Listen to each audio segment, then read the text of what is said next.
Hey there, guys. So I am going to keep this one short and sweet because it is very, very easy. There's nothing additional to add to what we've just been doing the last 3 lessons. In 5.4, this is solving special systems of linear equations. So these are all those little goofy things you might encounter. When you solve linear equations, you can either have one solution, which looks like this that we've been working with. This is where they cross. You could have no solutions, which means that the lines are parallel and they don't ever cross. When we do this, in the past we had no solution was a false statement. That's no different now. And then infinitely many solutions, there are two lines, but they're laying right on top of each other. So it just means that the lines are the exact same, and any of these points can be solutions. And just like in the past, that's when we have a true statement.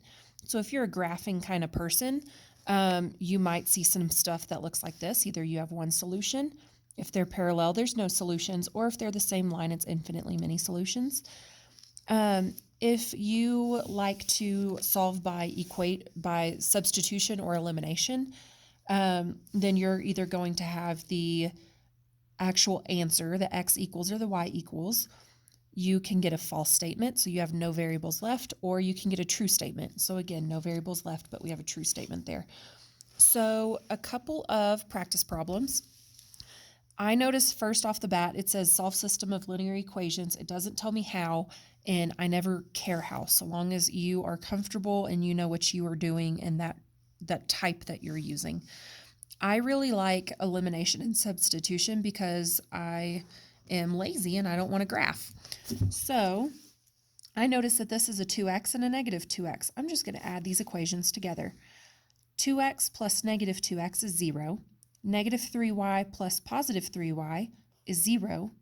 6 plus 6 is 12. 0 does not equal 12. This is my false statement, so this has no solutions, and I'm finished. No matter what what coordinate you put into either of these things, it will never work into both of these because they are parallel lines. They never have any of the same solutions. On this one, again, I notice I have a positive 1x and a negative 1x. So I'm just going to add these together because positive 1 and negative 1 is 0. Positive 3y plus negative 3y is 0. 6 plus 3 is 9. So again, I have a false statement. 0 does not equal 9. This is no solutions.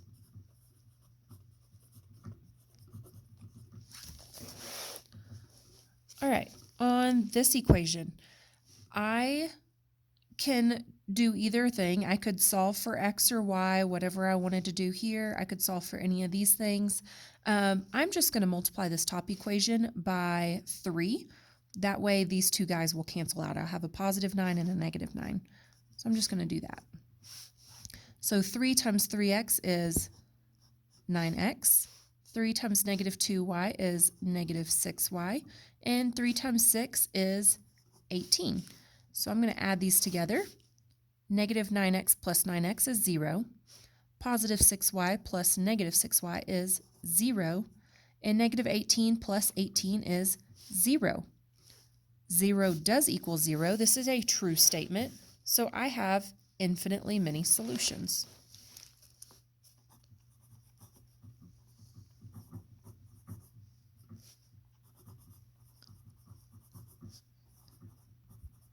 And I'm sorry if my handwriting is hard to read. I'm not used to writing like this.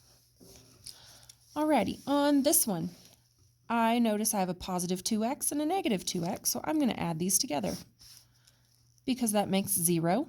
3y plus 3y is 6y, and 1 plus negative 7 is negative 6.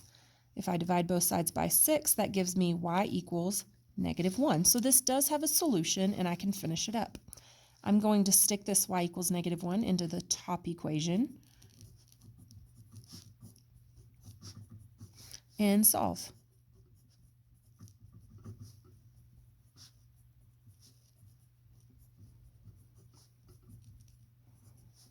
So they would intersect at 2, negative 1. So there's an example of all three we had 2 no solutions.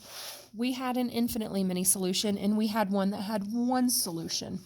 So I am going to quit there. If you would like to, you can solve this one. My plan of action that I would do is to multiply the top equation by 2 so that these guys would cancel out, but then you would know that these guys cancel out, giving me 0, and then these would not cancel out, so I would have a number over here.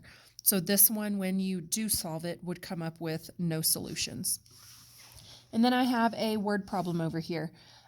We have already had a word problem like this in one of the classworks that we did. Excuse me. It's talking about having money in your savings account. Your friend has money in their savings account. You both start collecting $5 a week. If you have 15 in your savings account and your friend has 25 in their savings account, and each of you save $5 a week, you guys will never have the same amount of money in your savings account because it's both going up by $5 a week.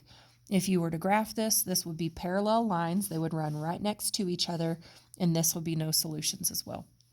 Alrighty, guys, I hope I kept this short enough with you guys still understanding. I will not be here when you are doing this in class. So if you have any questions, just shoot me an email. I may or may not answer, or it may be really late that day whenever I do. But if you do have any questions, please let me know. All right, bye.